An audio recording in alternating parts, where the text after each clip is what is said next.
Hello everyone, today is very special day because I want to share my meal to salad.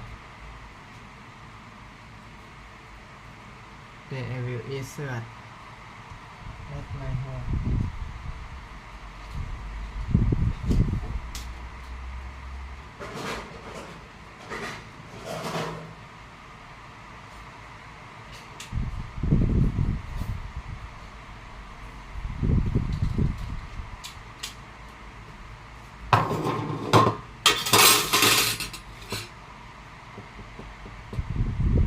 เธอต้องใช้ข้าวเท่าไหร่ล่ะจ๊ะกะเอาอะถ้วยหนึ่งปะมันมีถุงถ้วยแล้วเราก็เทใส่หม้อให้มันทั่วตูดหม้อ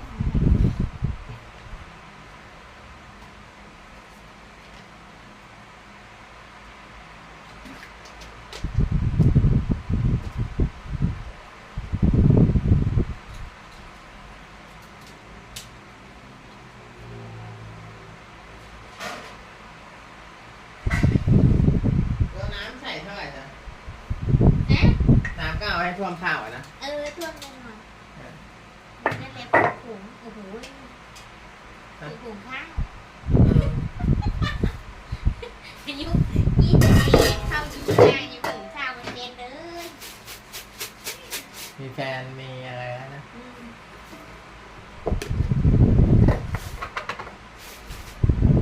นี่เลยจะใช้แก้วนี้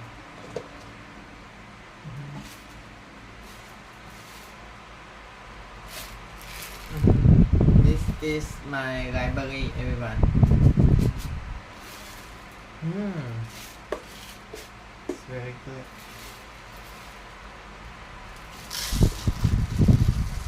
ประมาณไหนดีเธอถ้วยหนึ่งได้ปะก็ให้มันทั่วตูดก้นหม้อแต่ว่าเต็มอ๋อให้มันทั่วหม้อนะ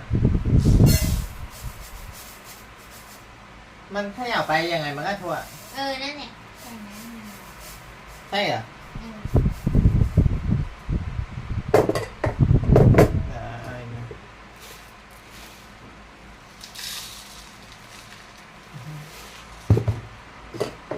ไปไหนเบอร์รี่เอวิวัน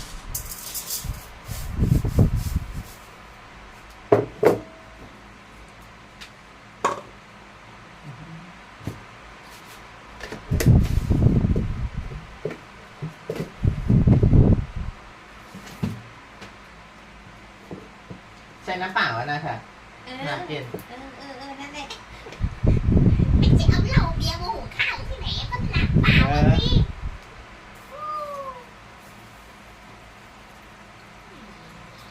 อันนี้เราไม่ต้องกรองนะปกติเราก็ล้างมันมีเศษอะไรก่อนโอ้บุ้งมาใจเสียปะไม่เสียหรอก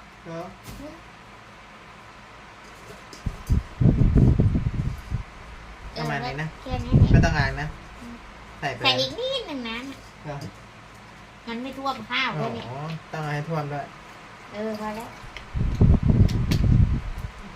ดูก้นด้วยนะว่าเปียกหรือเปล่ามันไม่เปียกนะก้นนอนนั่นคือก้นเชียร์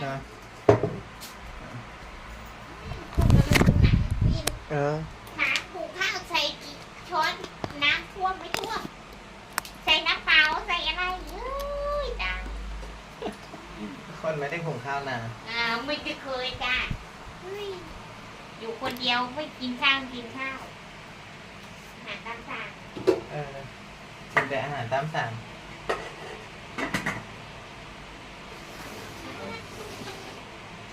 เราก็ไม่ออก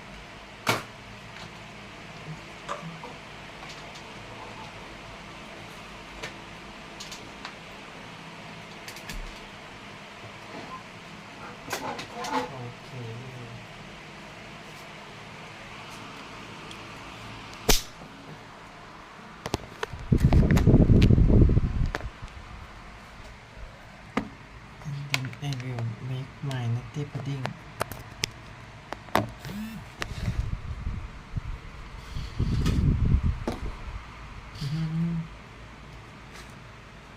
Hello everyone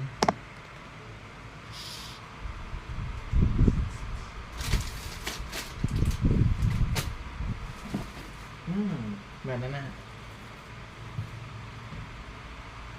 นิ้ว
วันโชว์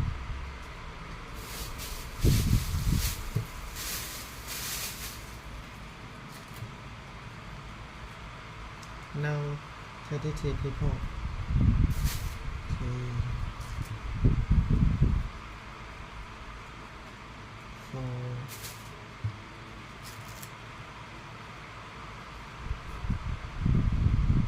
5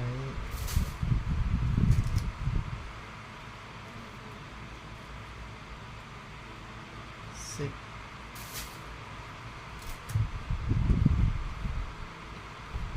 7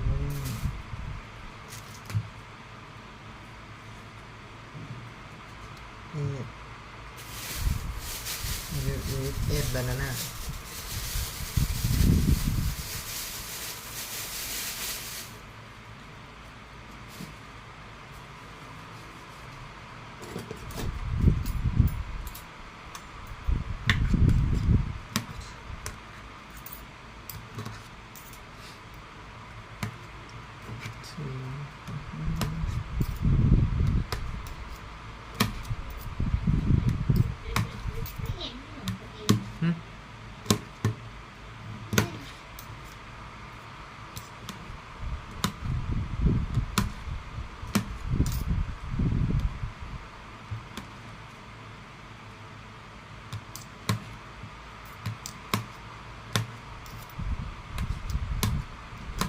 make the big banana into a little piece is will easy to eat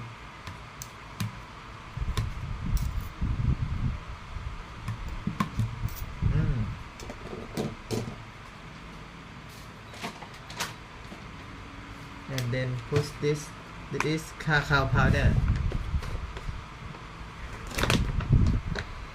I love to eat it like this in every single day cacao powder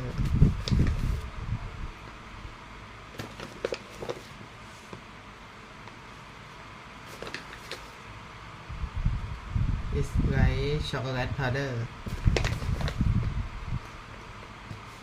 it's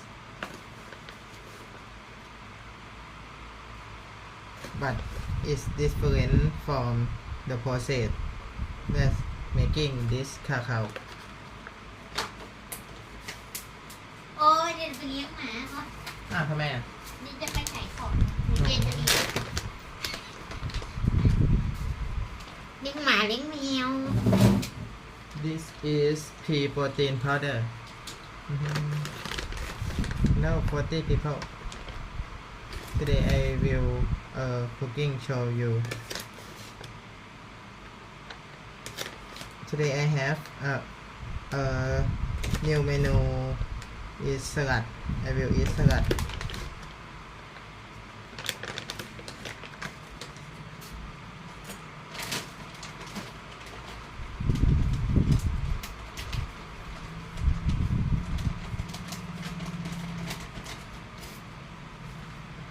It is chia seed everyone. Chia seeds.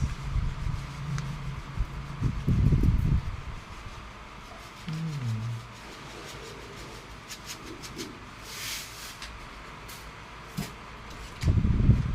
สวยอยู่นะนี่ อ๋อโอเคจ้ะ and golden flaxseeds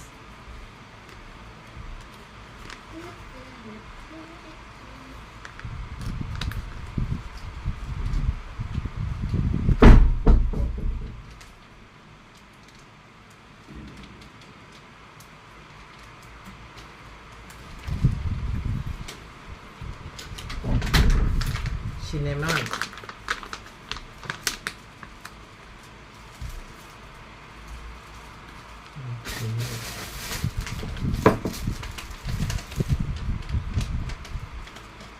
ภาษาอังกฤษเรียกว่าอะไรไก่ เอา ย่าง ไปเหรอchicken grill สเกนกริลด็อกกินด็อกใช่ไหมหมาด็อก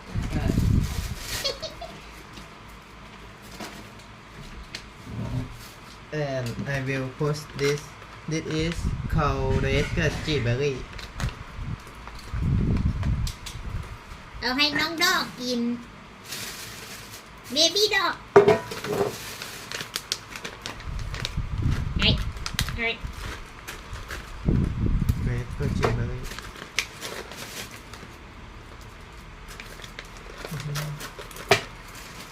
You can put as much as you want.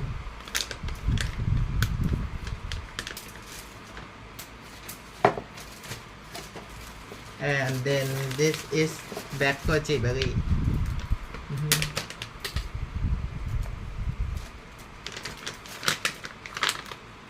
Hmm. เขาใส่สีเยอะมากนะ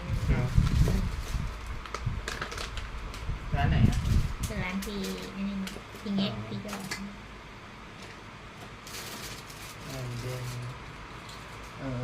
olive oil organic extra virgin olive oil มันตากแดดไม่ได้ว่าอันนี้ร้อนนะ อะไรอ่ะ ไม่ได้ว่าเพิ่งย่างมาร้อนมันตากแดด มันก็ร้อนนะ แต่ว่าสตรอเบอรี่เธอไม่ได้เอามานะไอ้ที่นี่นะโอเค แล้วก็ใส่อันสดไปไง แต่ยังไม่ได้อ่ะโอเค I finish this and then I will cooking my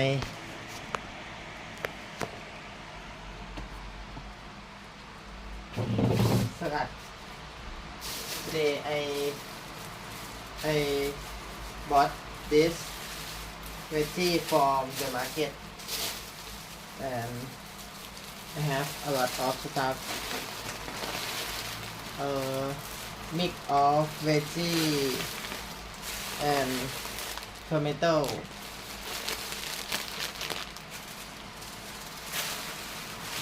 and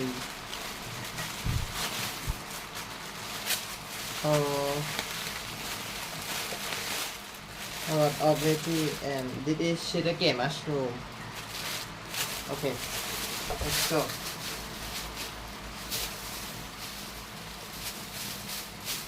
Uh, 10 baht and 20 baht and my strawberry 20 baht. Okay. And this is Dundee fish 1 kilogram 99 baht from Thai food. And the last is sweet corn.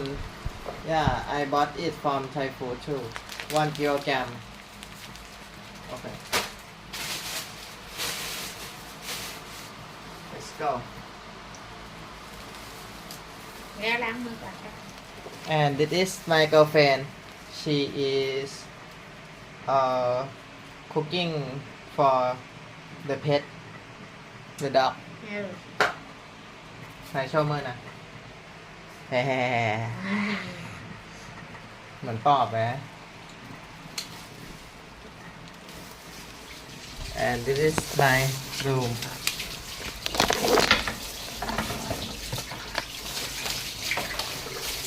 and this is my kitchen ถ้าไม่มีที่กั้นเนี่ยเราก็ไปทำตรงนั้นได้ ครับทุบไปเลยดีไหม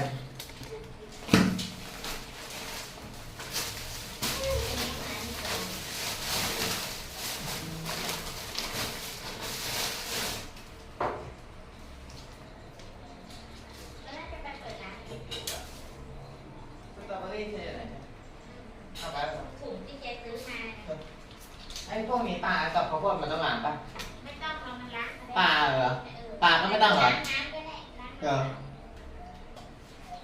แล้วมันเริ่มทำจากยังไงครับเธอแล้ววันนี้อ่ะผัดผักอ่ะมันต้องล้างอีกปะ ต้องแช่ผงฟูไง อ๋อ เราไม่ได้ล้างหร เอ อก อแล้วบรอกโคลีมันต้องต้มอีกไหม ต้มนะ ต้องต้มอีกเหรอ ที่เขาเอาแพ็คมาอย่างเงี้ยนะ ต้มมันสดนั่นน่ะ อ๋อ ไม่ต้องกินสดหรอกลวกๆอ่ะ เออ คือทุกอย่างต้องลวก อ๋อโอเคจ้ะ นอกจากผักที่เจ๊ซื้อพวกนี้ไม่ต้องลวก แล้วไอ้ผักอันเนี้ย แล้ว นะ ก็อันเนี้ยพวกผักเขียวๆนั่นน่ะไม่ต้องลวกได้นั่นน่ะ ไหน แต่ว่าล้างน้ำเนี่ย อันนี้คือกระหล่ำม่วง สีม่วงๆกินสดๆได้เจ๊ก็หยิบออกแล้วเนี่ย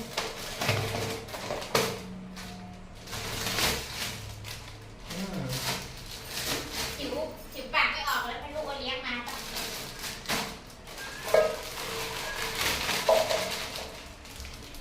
ว้าว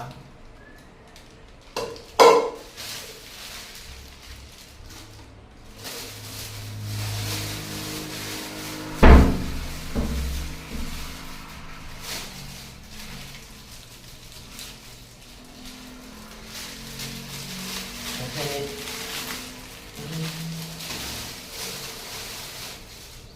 ก็เก็บมาชูจุ๊บusually my girlfriend making my meal for me it's very long time that I will make it today Hungry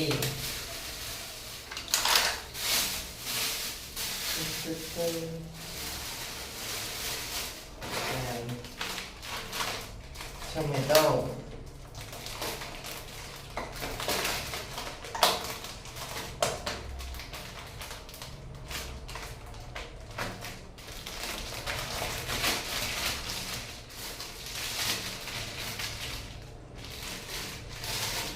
okay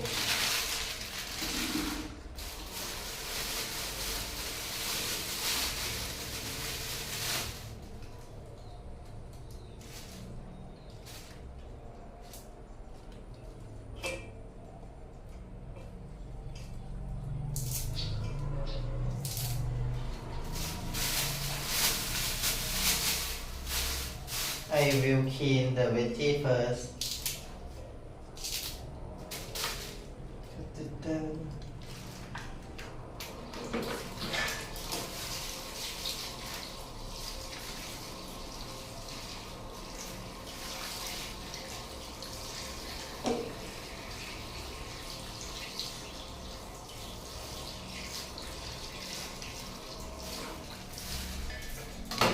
And I will use this for clean the veggie.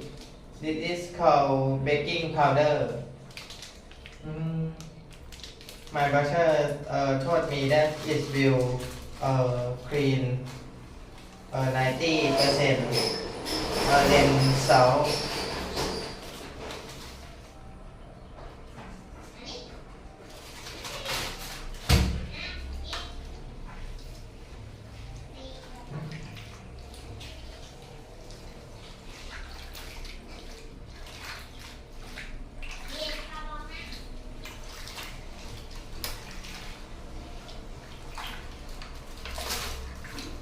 Today I will be chef here.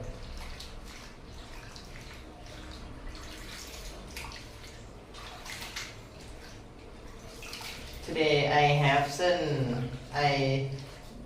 I don't have much my mission and I finish it early and then I come back my home to to clear the video in my old telephone and then clear the copyright in the old of my live stream and video in YouTube.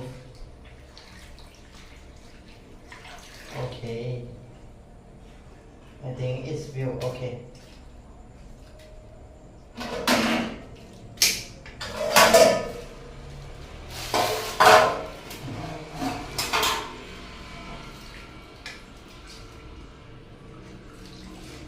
I will keep it a little.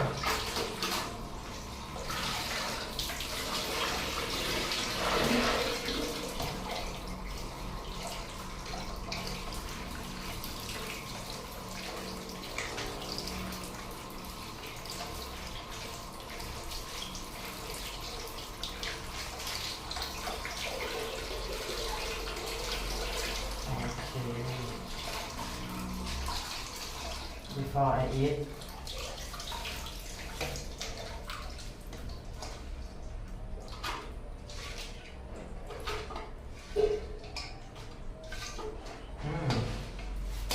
finish.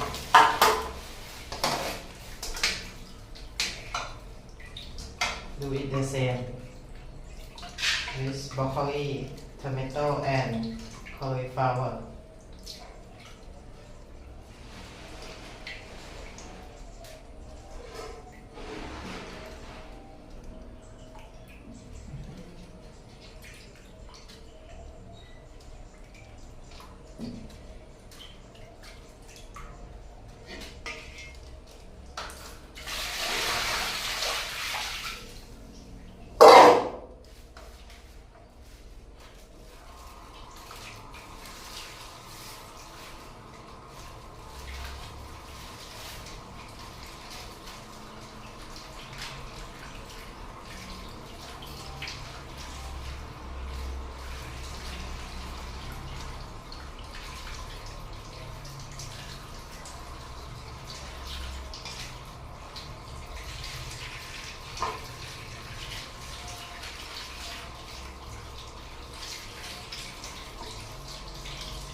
To eat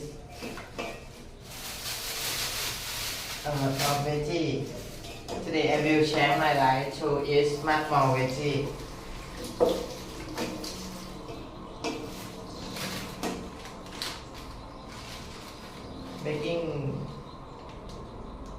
Baking powder.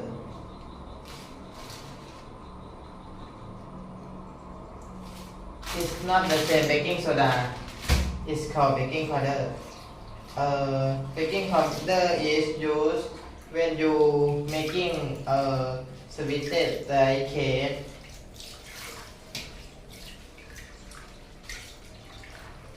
You make a dessert.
and then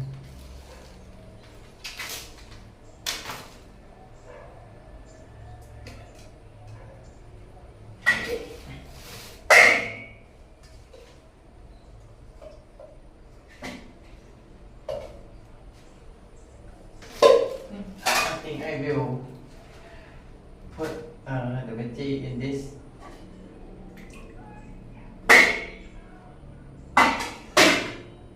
And I will use this to boil.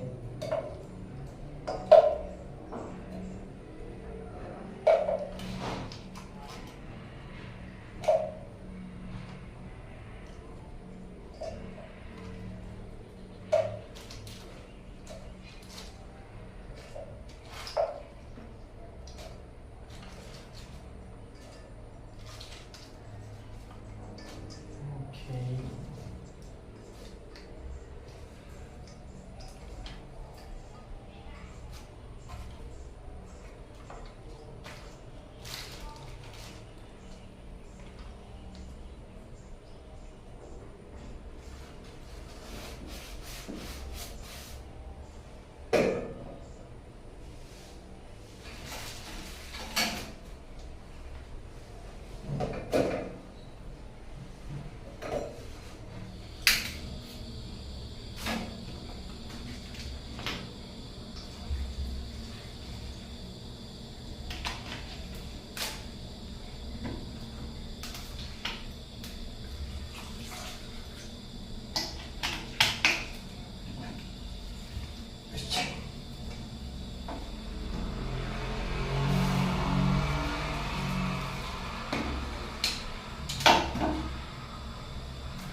I doesn't eat anything from yesterday.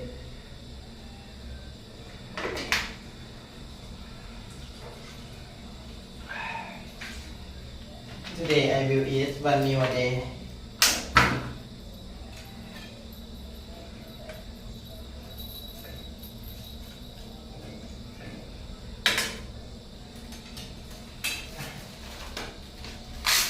This is shiitake mushroom.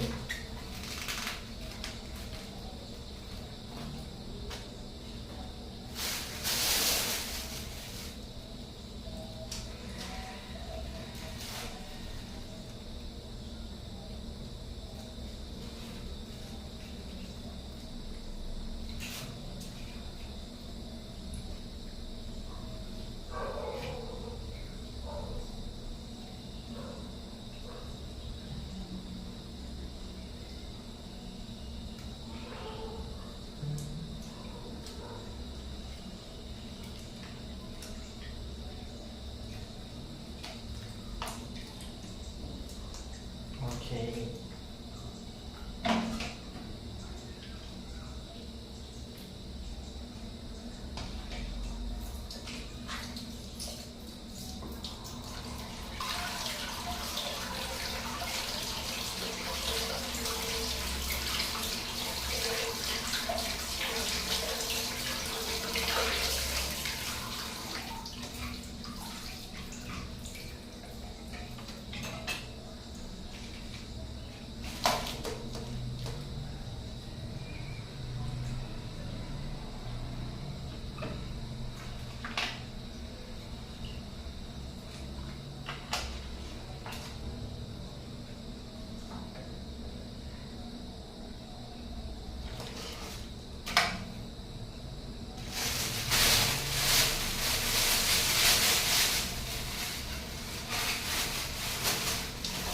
I will use all this stuff to make my meal tomorrow.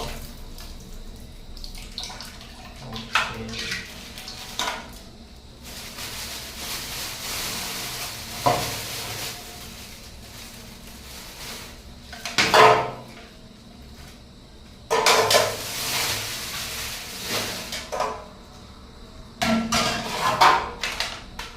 And strawberry.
This is onion.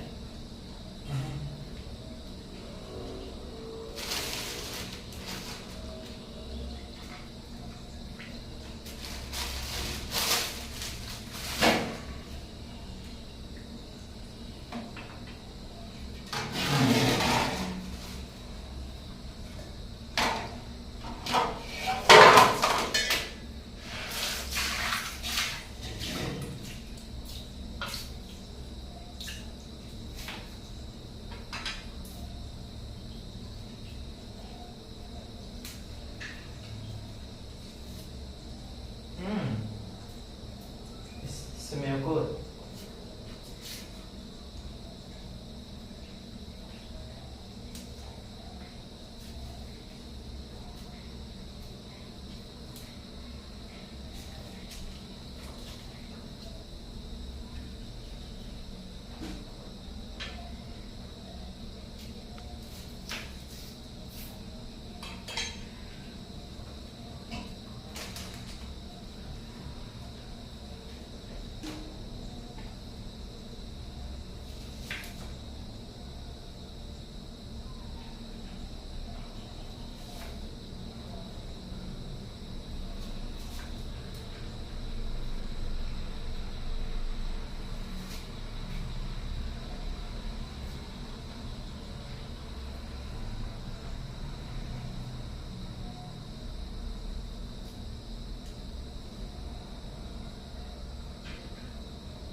Strawberry and onion.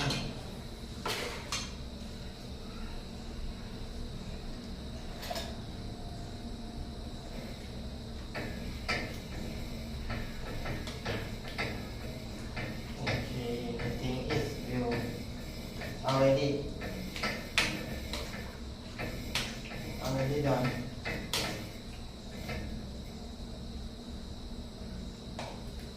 I will take out some shiitake mushroom first and cut it to a little piece.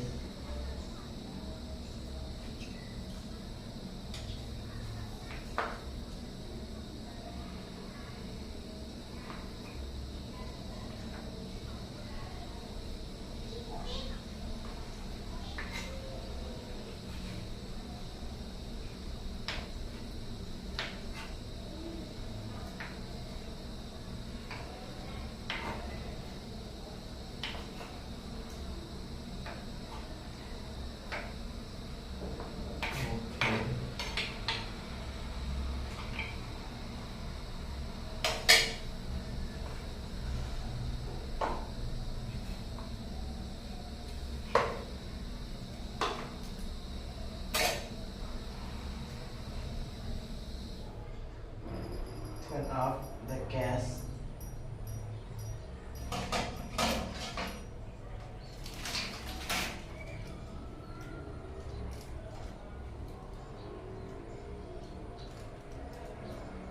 You should beware when you touch it because it's very hot.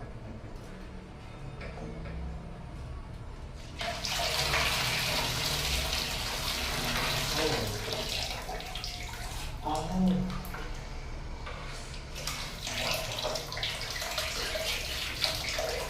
Oh. It's very hot. Very hot.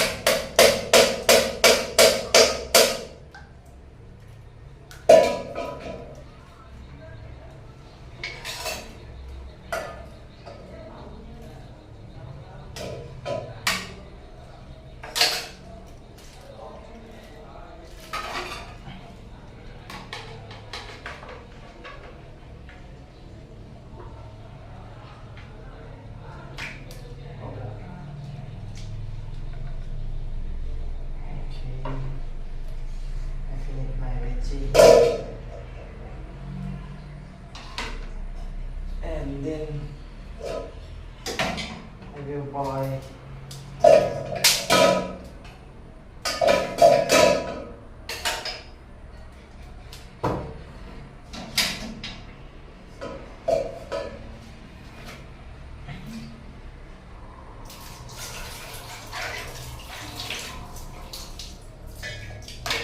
I will boil the water.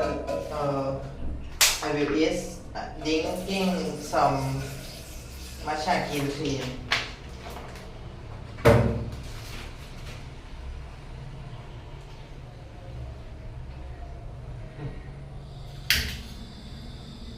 Okay.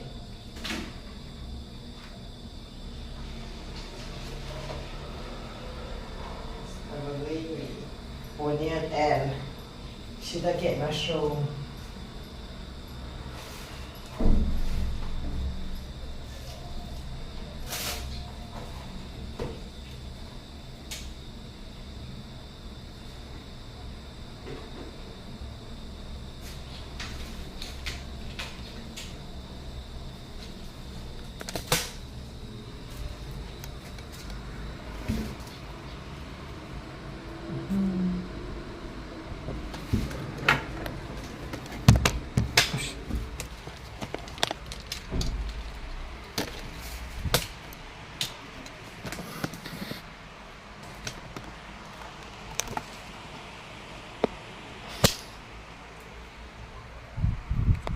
Okay, I have two tripods.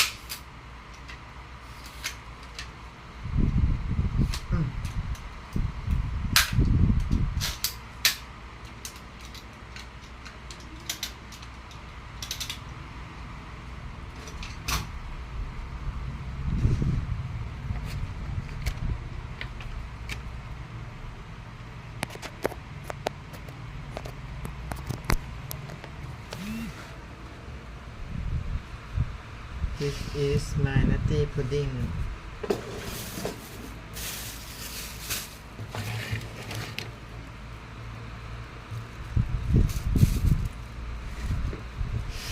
And I will make my salad.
Wow.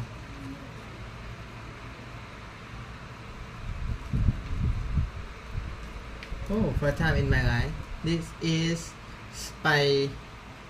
spirulina powder. I will test it's good or not. Let's see. Oh.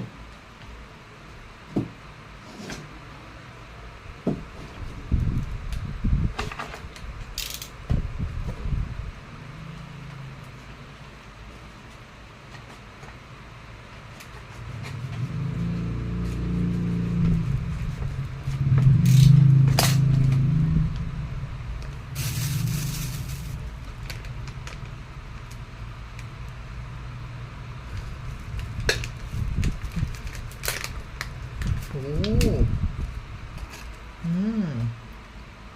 It's very dark green.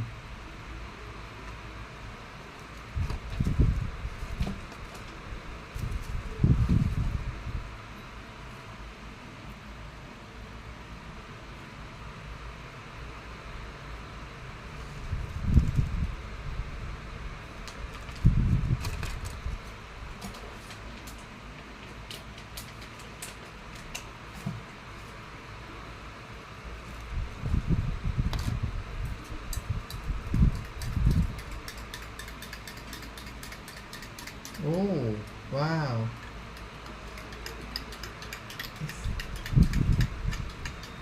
It is spirulina powder.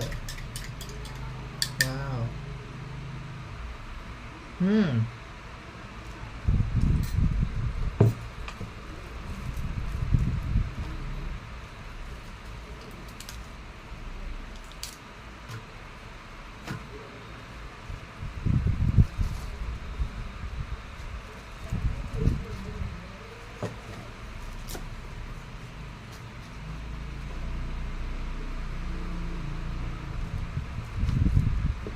Broccoli, carrot. Okay.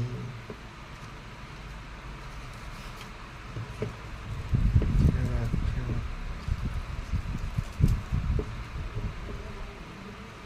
I will put them all. And onion and shiitake mushroom. Wow.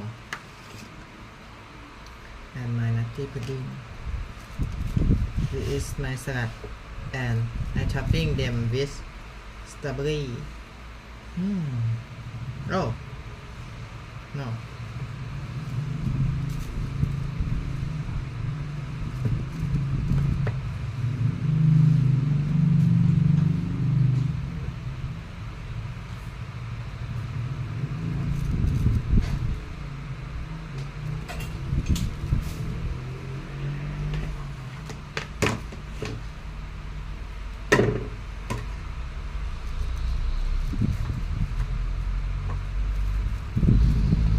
Wow.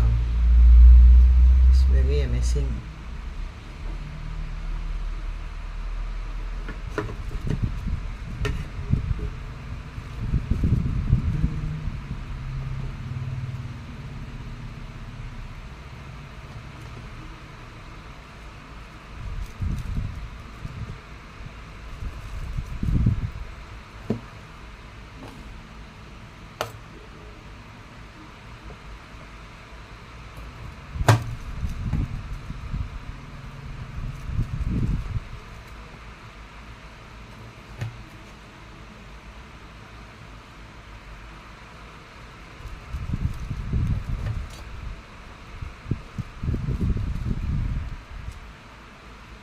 Oh, it's very amazing.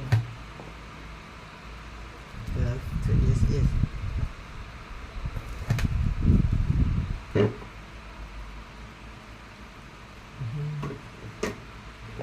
Okay. I think I finished.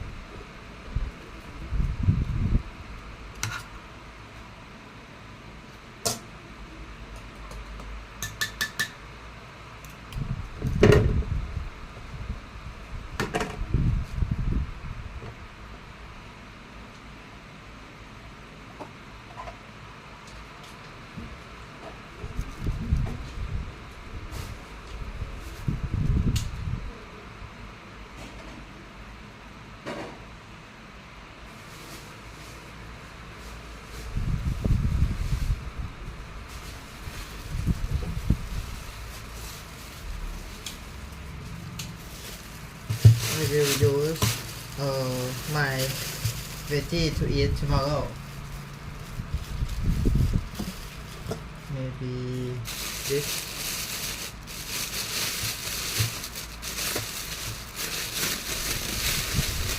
Okay. For tomorrow.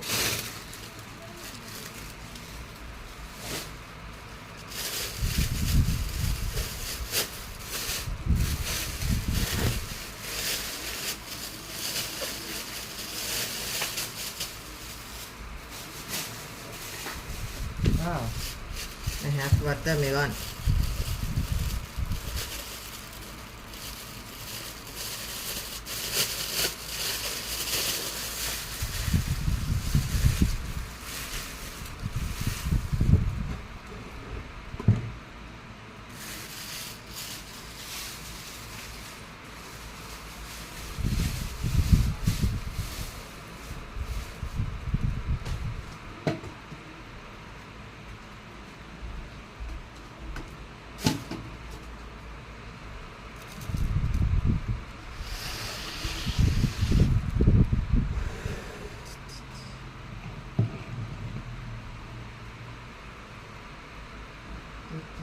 Oh, I forget my library.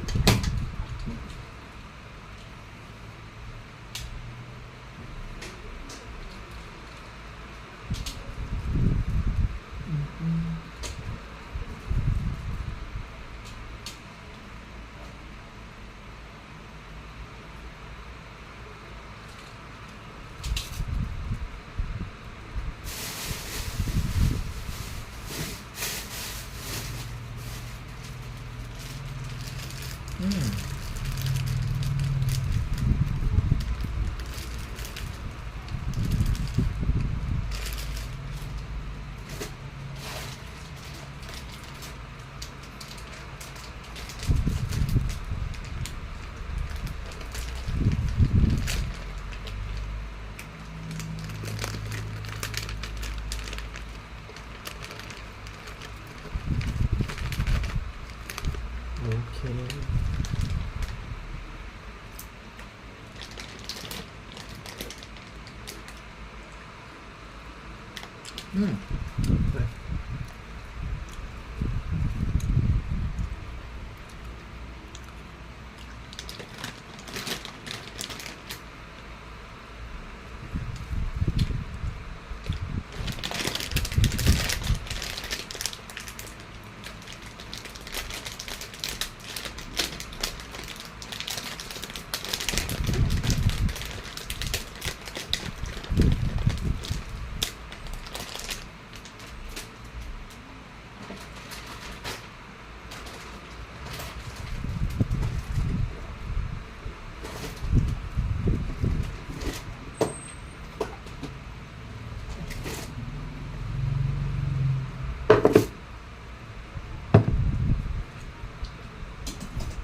My mango yesterday.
This is my library.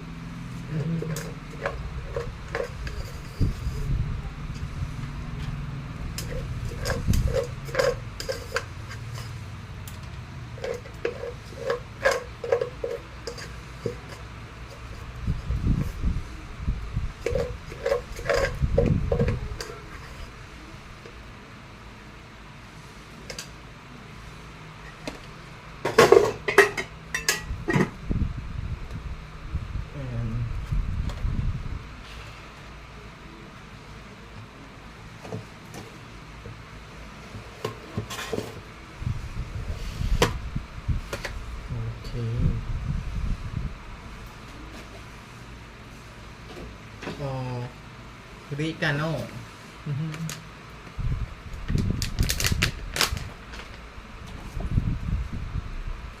Put oregano into this library.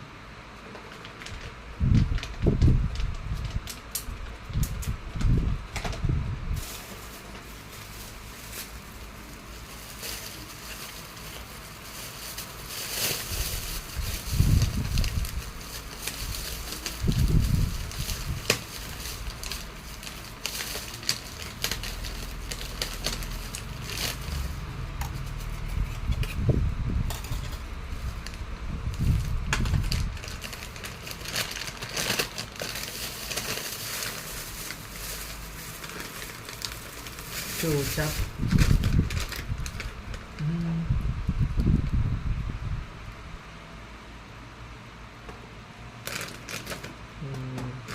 Three of them.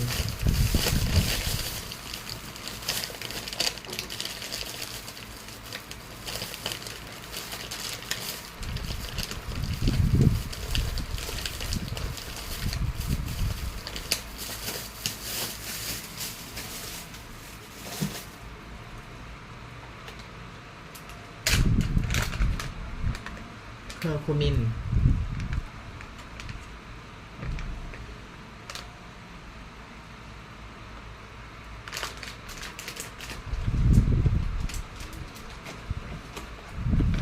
This is all. It have a lot of benefit, everyone.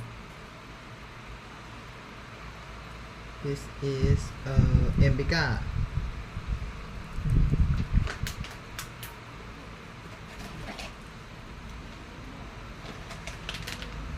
Psyllium husk.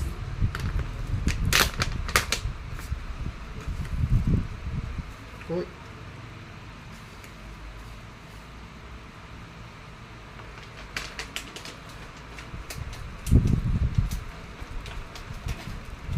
Finger root.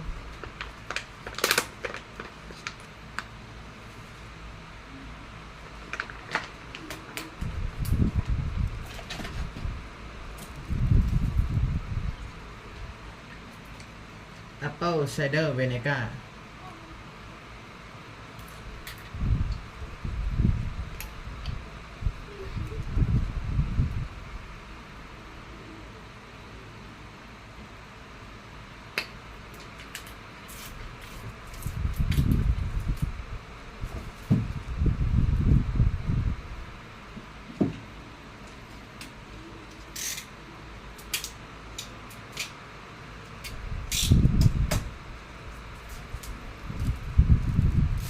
This is coconut oil. Everyone. I use salad with coconut oil.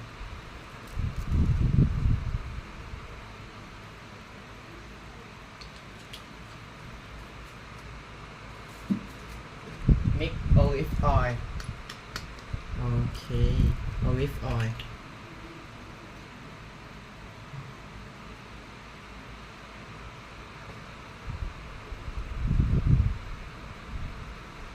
Olive oil is a good fat.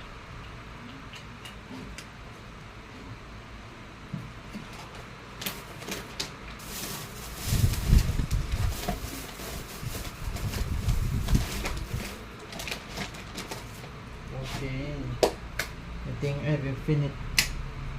I will wash my hand.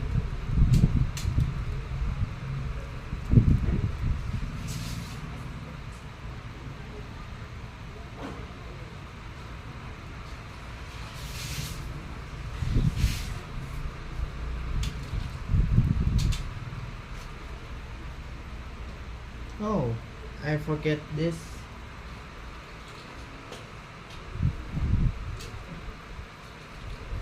This is the best part. Avocado.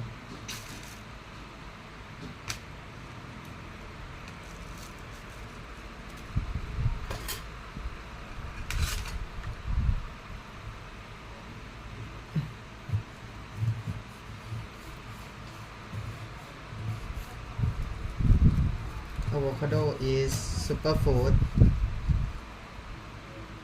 Okay.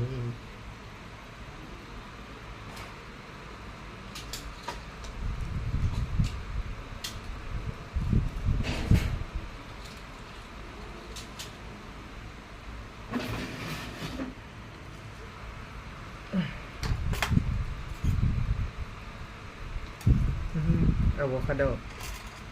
Okay, time to eat. Cheers. Celebrating for good life and good health.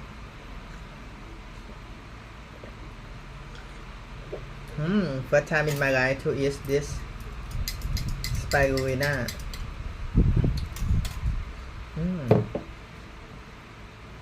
Okay. And when time I eat, I will learning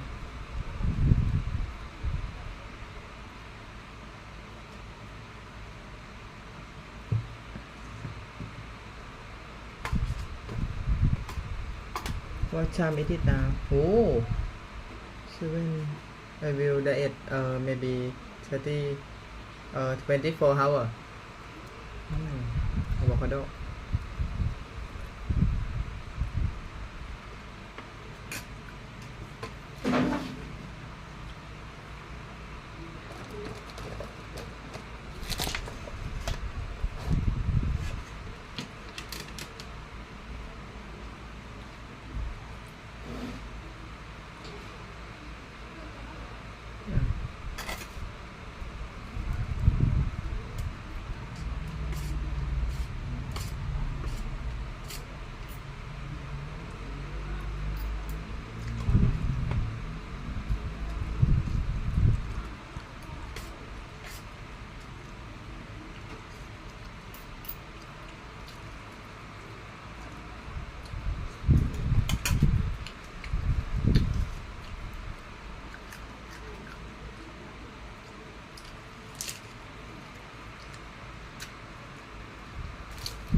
Very good.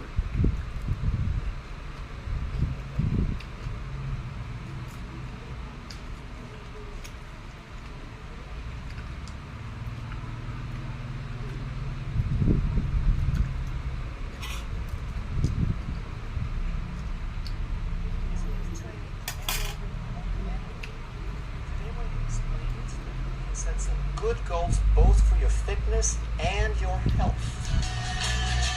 Is HIIT training aerobic or anaerobic? Today we're going to explain it so that you can set some good goals both for your fitness and your health. Hey, I'm Dr. Stan Ekberg with Wellness for Life, and if you'd like to truly master health by understanding how the body really works, make sure that you subscribe and hit that notification bell so that you don't miss anything.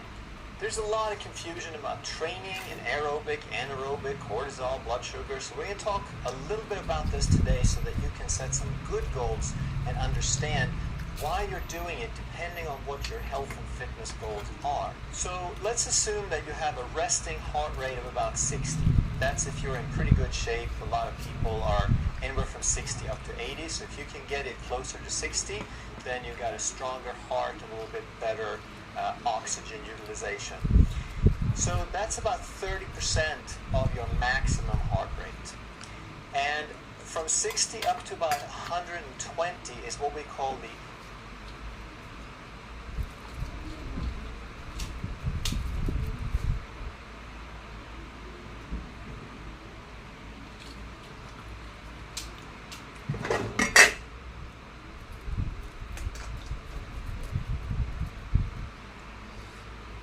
I forget this. This is lentil.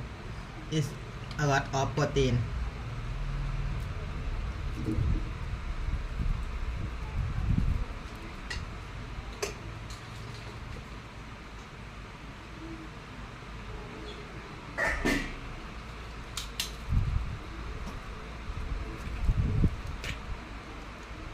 Olive oil.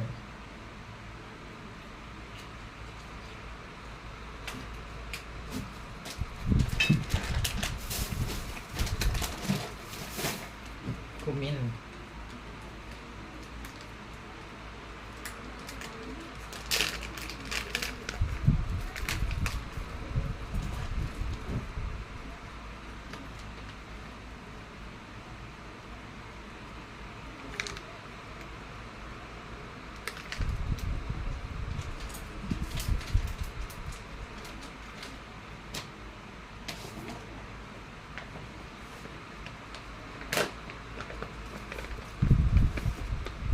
Cacao powder.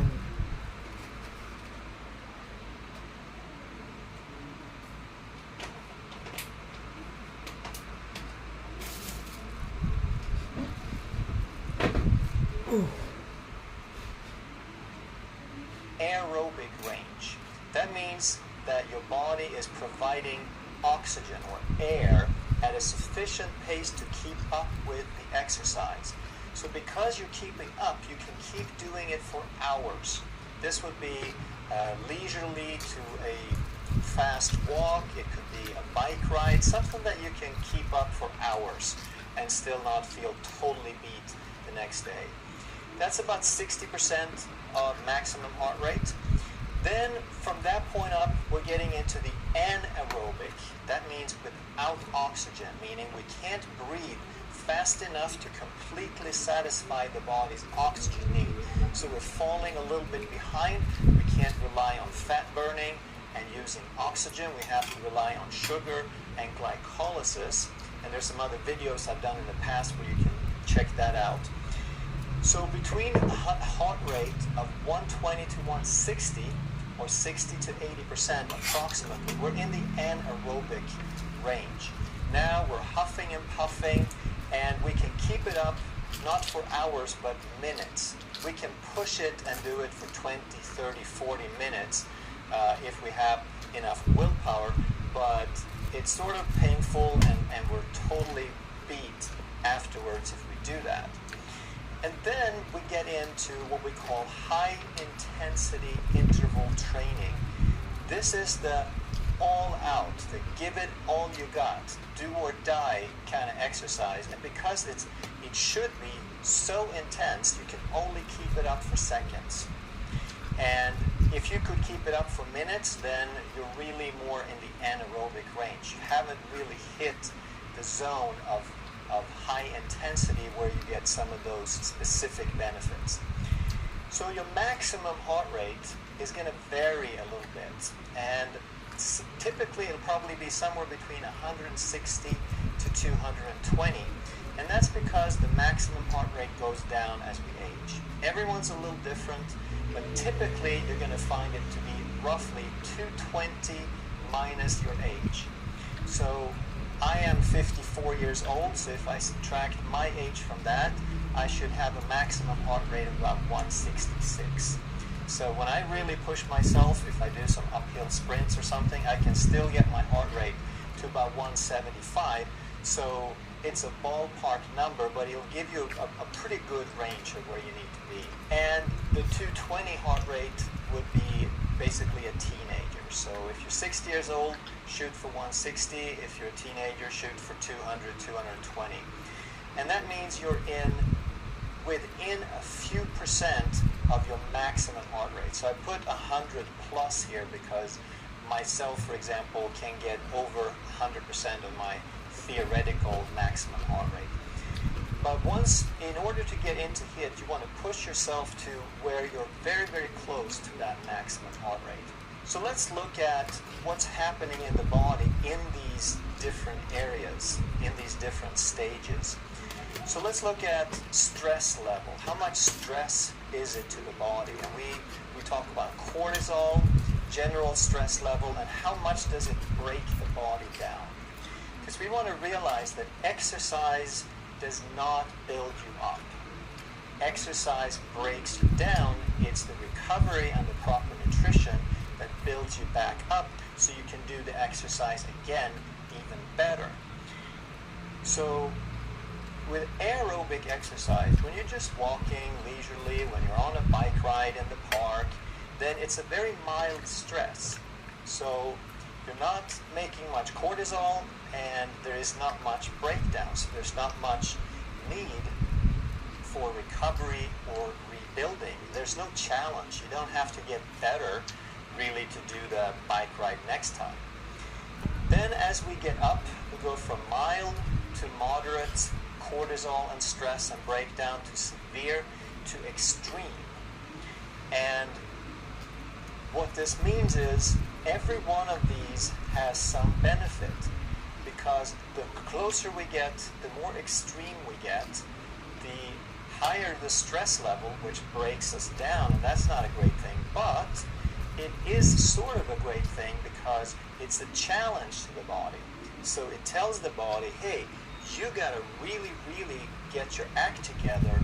You gotta grow stronger so that you can handle this next time. Because if you do this on a regular basis, the body quickly gets the idea that this is gonna happen again and we better get our act together.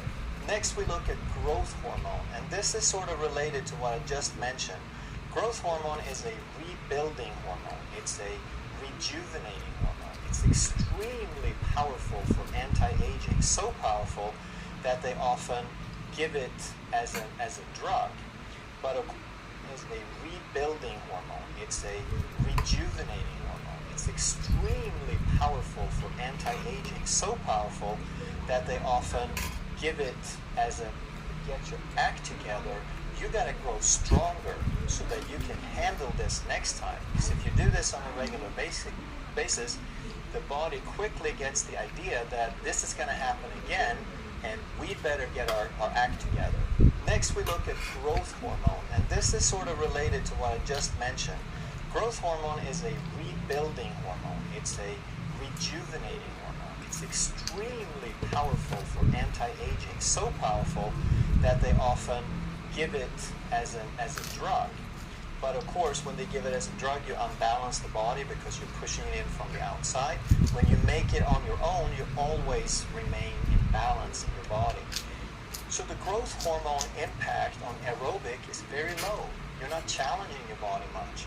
As we go up, you get some, and then you get more. And at the HIIT level, now you're making as much as 300 to 400% the normal amount of growth hormone.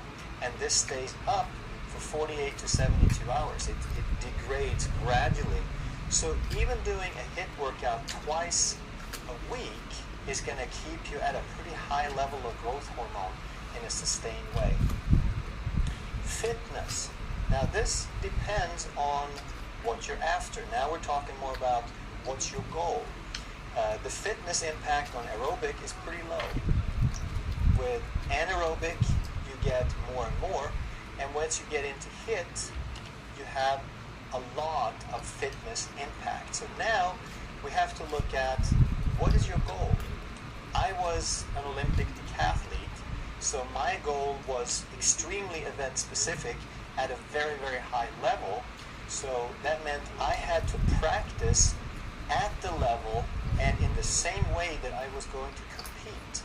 Because if you're a sprinter and you're going to run 100 meters and it's going to last 10 seconds and you're going to be all out, you're going to be at 100%, you can't practice at 70% and then believe that the body is ready to go to 100. Same thing if you're a tennis player or a rower or a mountain biker or a triathlete. You have to do some base training, but then you have to gear it toward your specific goal. Now, let's look at what some different goals might be. So obviously, if your goal is fitness, if you are a triathlete, then you got to figure out how to balance this in a way to fit your event. If you're a triathlete, you're going to spend a lot of time right around the lower end of anaerobic, because you're going to be going for 6, 7, 8 hours, so you can't be up in here because you couldn't sustain it, but you also can't be down here because then you're not really getting the fitness level that you need. But let's just say someone's goal is health. You don't have any particular, you're not going to compete, you're not going to race, you just want to be moderately fit, you want to be healthy, you want to maximize the growth hormone and all these different variables. Let's say, and now it also depends on how old you are. So if you're 20 or 50 or 80 years old, you're probably going to have a little bit different goals. But let's say you're 20 years old and your goal is just to be healthy, then I would suggest, and these are just rough numbers, it's not like I researched this and said this is exactly what you need to do for this situation, but it'll give you an idea, I think, of how you can kind of fit this together. So if you're 20 years old, then you probably just want to do somewhere between 60 and 90% of your training in the aerobic range, meaning you're breathing slowly, you're breathing fully but steadily, but you're not panting and panicking. And this is tricky for a lot of people because they think training is pain. They think they have no pain, no gain, that they have to hurt in order to get something out of it. And that's not true. Because at this level, you have still doubled your heart rate. You have more than doubled your circulation because each heartbeat pumps more blood. So you tripled or quadrupled your circulation, your drainage, your detox, your oxygenation of tissues. All of these things are tremendously increased even at a moderate level, long before you actually feel pain or discomfort. So if you're just looking for health, then do the vast majority of your time in training in the aerobic range, meaning 120 or less in heart rate. Then you probably want to do some, if you enjoy it, if you like to play tennis, if you like to do spin classes, if you like to do aerobics, then do some of that. If you enjoy it, do some because it's going to get you some fitness. It's moderately stressful. And again, this depends on how healthy you are to start with. If you're already a little bit fragile, then you probably don't want to get into this range at all. If you're just trying to get started, you might spend as much as 100% of your time in this range. And then I would encourage you to still do a little bit of high intensity training. Even if you do 95% down here and you do nothing here, do a little bit of high intensity. But this also has to do with how fit you are, how healthy are you. If you have pain, if you have knee pain or back pain or Achilles pain, you're not going to be able to do sprints. So you have to adapt it to what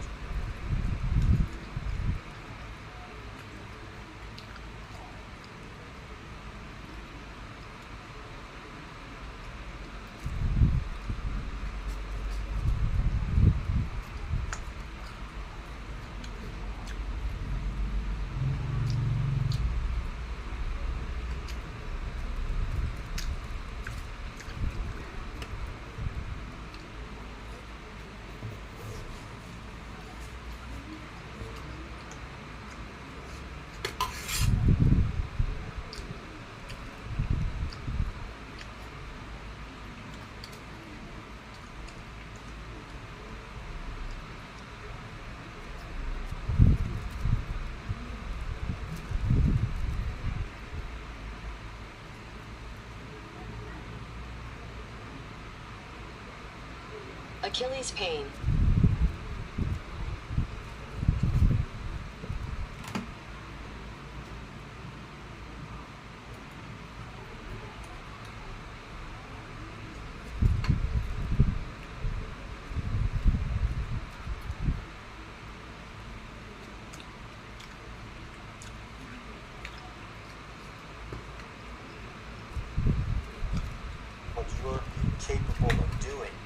Something that's relatively safe would be a stationary bike, for example. You sit down and you pedal as hard as you can for seconds, not minutes or hours.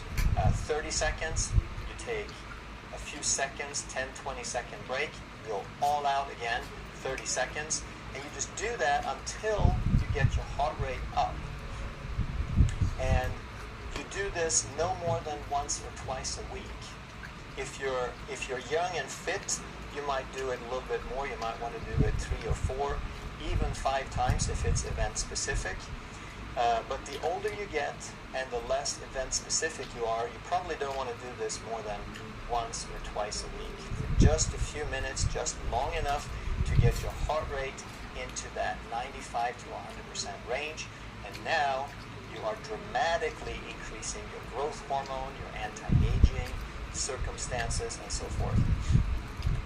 So if you're 50, you might want to go somewhere between 70 to 95% in the aerobic range. If you enjoy it, do a little bit of anaerobic and do a little bit of high intensity. And even if you're 80 years old, if you can, you might do as anywhere from 80 to as much as 100% in this range. You may do something here if you're really youthful, 80-year-old, and you like playing tennis, keep doing that. Or if you have some specific hobby.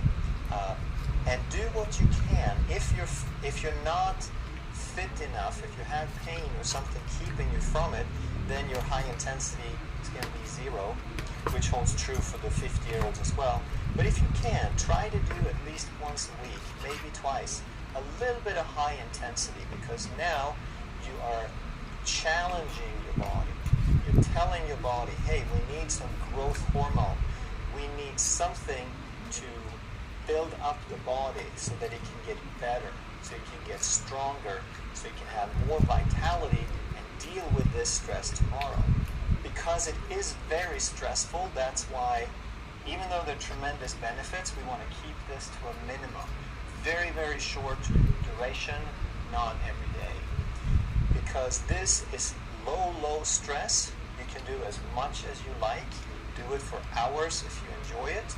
And in the anaerobic range, then you do as much as you enjoy, but don't let it become most of the training that you do, because now you're just stressing your body without really getting the health or fitness benefits. So is HIIT training aerobic or anaerobic? Well, it's on the spectrum. So HIIT isn't do it for hours if you enjoy it. And in the anaerobic range, then you do as much as you enjoy, but don't let it become most of the training that you do, because now you're just stressing your body without really getting the health or fitness benefits. So is HIIT training aerobic or anaerobic? Well, it's on the spectrum. So HIIT is an extreme version of anaerobic. Stay tuned to our channel so you can learn more about health. Make sure you subscribe and hit that notification. And share this video with as many people as you can, because there's a lot of people who want it. Hello, health champions. Everybody wants to lose fat fast. They want to drop the weight quickly. And exercise is certainly a good add-on to make that happen. But which is better? Should you do a high-intensity interval training, or should you do a steady-state cardio? Coming right up. Hey, I'm Dr. Ekberg. I'm a holistic doctor and a former Olympic decathlete. And if you want to truly master health by understanding how the body really works, make sure you subscribe and hit that notification bell so you don't miss anything.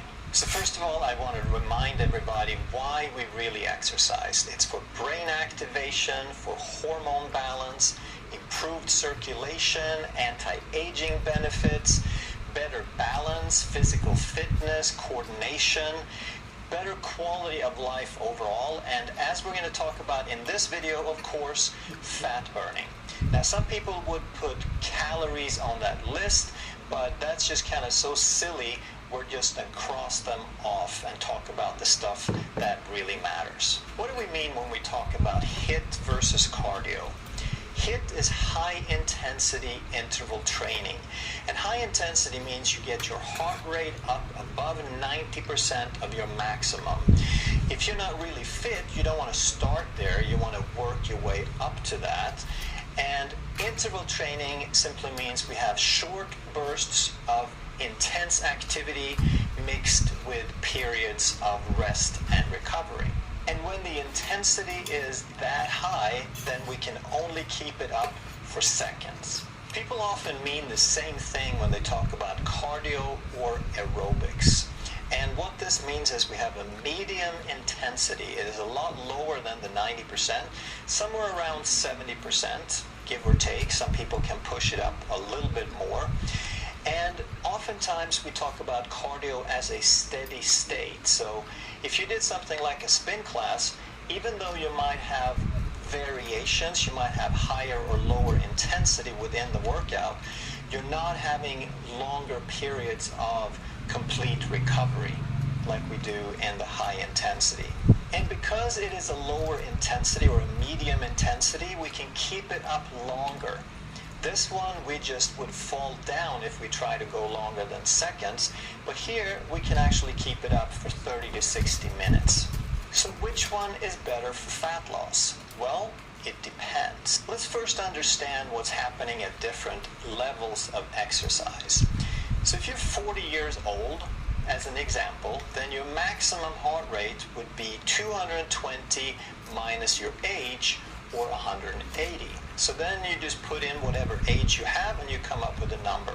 And that's a good rule of thumb. It's not going to be exact. You might be 10 or 15 or 20 points higher or lower, but it'll give you a good idea. Then your heart rate, your full range of possible heart rates would be all the way from resting up to maximum heart rate. And you would be on a continuum from aerobic to anaerobic. And aerobic means that you are doing the exercise with air, that you're breathing and the oxygen provided is enough to completely burn the fuel and provide energy for the activity. When you have a more intense activity, then the oxygen is no longer enough. You can't breathe fast enough to supply all of the energy needed, and then you switch into the anaerobic range. And this is where it's really kind of ironic that people call it aerobics, but in effect it's anaerobic. So the thing that we refer to as steady state cardio or aerobics, we don't really think that we're working out until we get into that range where we're huffing and puffing. We go to class and we warm up and we think it starts having effect when we start getting tired and panting and sweating. And by that time, we're not doing aerobics anymore. We have switched, right? And there's nothing necessarily wrong with that. We'll talk about the different nuances, but just remember that aerobics are not aerobic. So what are some examples of these different activity levels? Well, aerobic activity would include walking and slow biking and rollerblading. So as long as you did these at a moderate pace without huffing and puffing, they would be purely aerobic. But you could also do any of these at a faster pace. So if you push yourself and you walk faster or bike faster, now you could turn them into an anaerobe activity.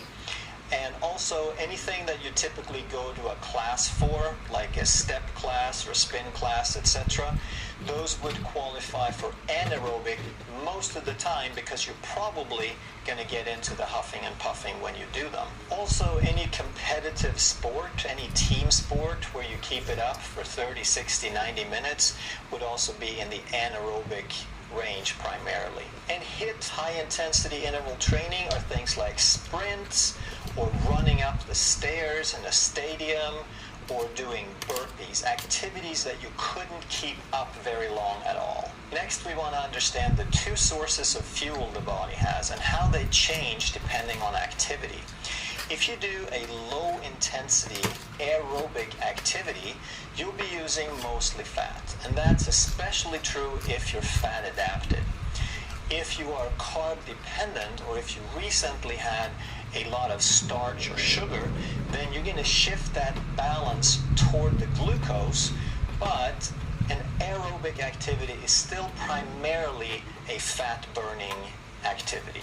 Now, once we get into cardio or aerobics, which, like we said, are actually anaerobic, things are going to change.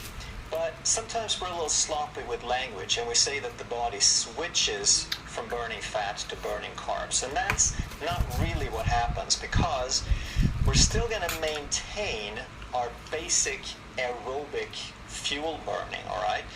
But once we get up to our aerobic threshold, once we get up to the limit that we can supply with oxygen, it doesn't mean that we stop using our aerobic base. It just means that we have to add another fuel source.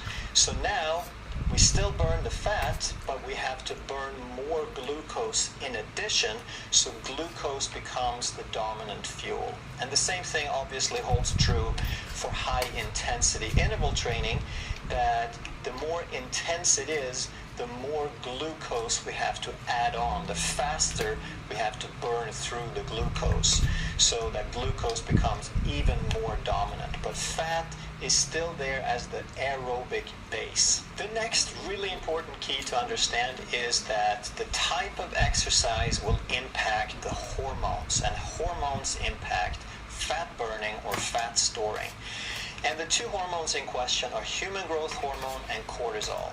And we think of human growth hormone as something good and cortisol as something bad in this context. Now, both of them obviously are produced at the right time in the right amount, but we want to find something that maximizes the benefits. So when we do aerobic training, then there is a small impact. Not much, but it's more than if you're sitting on the couch. Then the more intense the exercise becomes, the more growth hormone you make. So anaerobic training, when you push yourself, when you get tired and you sweat, there is more potential for fitness. There is more challenge to the body. But with high intensity, when you push your limits, then the growth hormone goes through the roof. You can make as much as 700% more growth hormone from even short bursts of high intensity training. And what happens to the cortisol? Well, it also goes up accordingly, but with aerobic training, there is very little need to make more cortisol, because the energy is provided from oxygen and burning fat. So we don't have to have more blood sugar to support this activity. So therefore, there's a very, very small amount of cortisol produced. But as soon as we cross into that anaerobic range, we need another fuel source, and the body has to start making more blood sugar. And obviously with HIIT, then we're going to make even more, because we're burning through that glucose even faster. But here's the key to understand, that the high intensity interval training is such short bursts of activity that we might only keep it up for 2 to 3 minutes. Even if the workout lasts 5 or 10 or 15 minutes, the intense bursts only add up to about 2 to 3 minutes. So when we multiply that by the time, the total impact is actually very small. On the other hand, this size arrow has to be multiplied by the 30, 40 minutes or more that we sustain that activity, and during that longer time we actually make a whole bunch of cortisol, and the adrenals have to work really hard because it's a long time to do that. So if you understand this correctly, then you see that we want to optimize the human growth hormone and minimize the cortisol. So both the high intensity and the aerobic training does that, but the anaerobic sustained activity doesn't do that. So whether we do this for health benefits or whether we do it for fat burning, the outcome is the same. But it's also going to depend on who does this. It's going to be more or less beneficial or detrimental depending on who you are. So in scenario number 1, we have a 40-year-old guy, and I keep the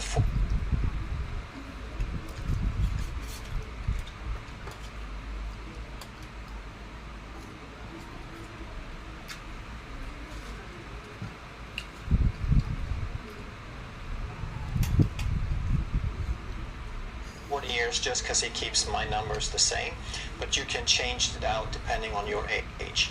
So let's say this is a lean person, he's fit, he's been working out all of his life. He played sports in college and he never stopped keeping in shape. He has healthy adrenals, he doesn't eat junk food, he takes good care of himself. And he probably doesn't have a whole lot of fat to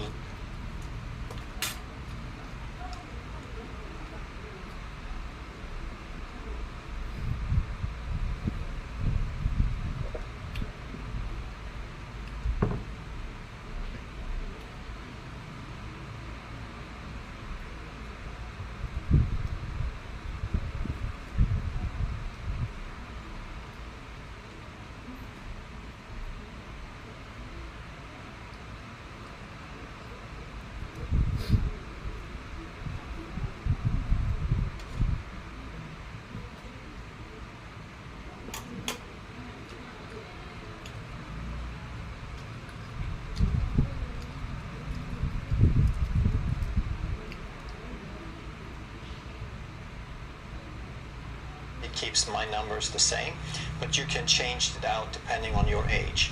So let's say this is a lean person, he's fit, he's been working out all of his life. He played sports in college and he never stopped keeping in shape. He has healthy adrenals, he doesn't eat junk food, he takes good care of himself. And he probably doesn't have a whole lot of fat to lose, but he's got a little bit extra because he hasn't been totally perfect, and his goals are health and fitness and to get a six-pack by summer. Now, the thing to understand about this person is that he or she has a high adaptability, a high limit, a high reserve. So that means you can push this body quite a bit without exceeding any limits, without breaking anything down. So if this person wanted to do some aerobic training and anaerobic training and some high intensity training to add on some growth hormone, they could fit all of that in and not exceed capacity, not to break the body down. They still want to be smart and have some periods of recovery, obviously, but if they wanted to do anaerobic training, if they want to do spin class or play tennis or whatever 3 times a week, then they can do that and still stay healthy and still maintain a healthy metabolism. But in another scenario, if we look at someone who's the same age but they have a good amount of belly fat, they did not keep in shape for the last 20 years, but instead they watched TV and played video games and ate junk food and worked on their career and drank a lot of coffee, so now they have worn out their adrenals a bit. This is a completely different situation, and the goals are probably going to be different.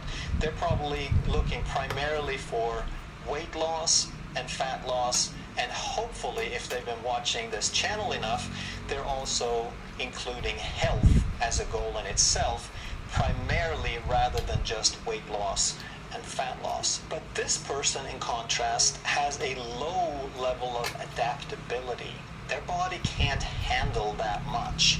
They have low limits and low reserves. So the activity that the first person was fine with, it would break through the limits. It would exceed the threshold of what's healthy, and they would start breaking their body down instead. Therefore, this person would want to focus on aerobic activity. They could do as much or more aerobic activity, low-level activity. Remember, no huffing and puffing.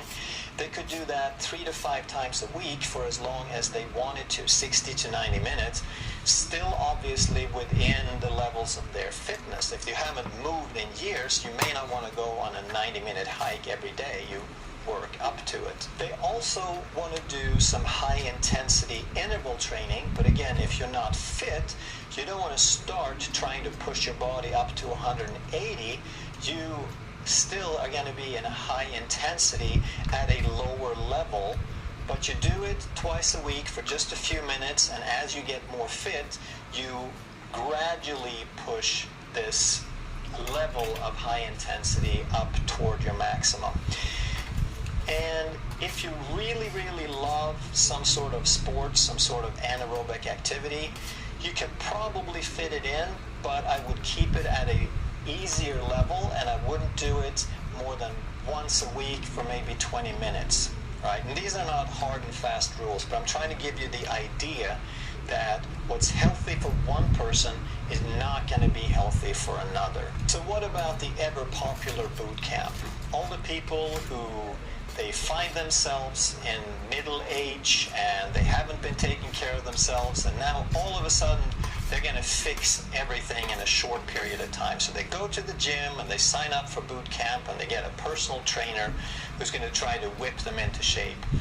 And this is not the right solution, because typically that boot camp is going to put them all into the anaerobic activity, and they're going to stress their body more than what is good for it, and they're going to actually start breaking their body down. What about the fat burning? Well, in both high intensity and cardio, you'll probably burn similar amounts of fat during the exercise. You might even burn more in the cardio because it has longer duration. But what's more important is to understand, how does this affect you long term? What's happening in the days after the workout? So with high intensity interval training, you're getting a boost in growth hormone that, even though the boost may not stay super high for days, it still has positive impacts on your body for days after, increasing metabolism, increasing fat burning. And because you control the cortisol, because the duration is so short, you're going to have limited cortisol and limited insulin responses. You're not going to push either one of these up, and you're going to be working your body in a way that intensity and cardio, they find themselves in middle age and they haven't been taking care of themselves, and now all of a sudden they're going to fix everything in a short period of time. So they go to the gym and they sign up for boot camp and they get a personal trainer who's going to try to whip them into shape. And this is not the right solution, because typically that boot camp is going to put them all into the anaerobic activity, and they're going to stress their body more than what is good for it, and they're going to actually start breaking their body down. What about the fat burning?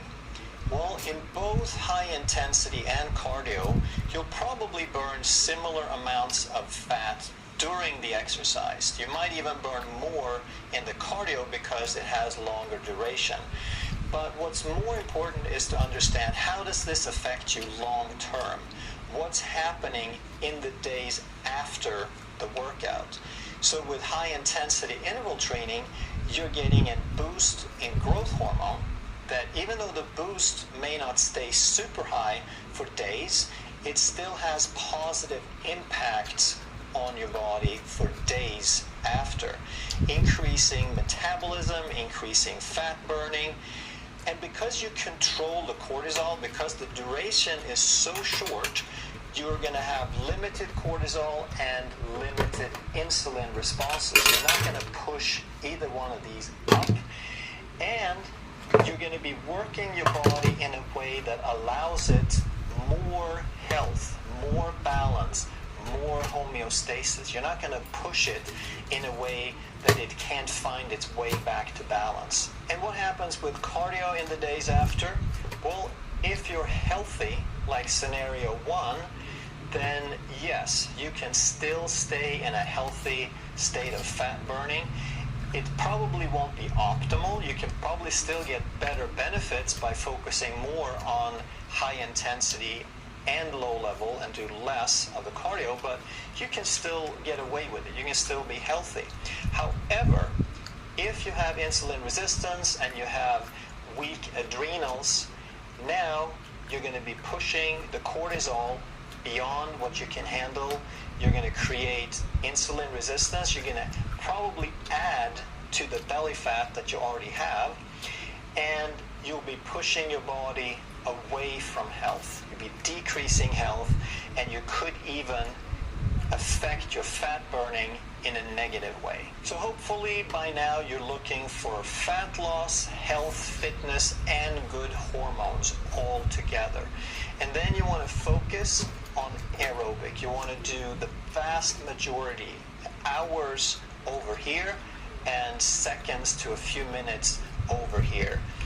And then if you're also fit and you have high reserves and you have some sport or event and you just love to do it, then add in a little bit of aerobics as well, but still I would put most of my emphasis on aerobic and HIIT, because in my opinion, in my experience, then you're looking for this and you want to maximize growth hormone and minimize cortisol. Another way of thinking about exercise and what's really natural for us is to watch kids and dogs, right?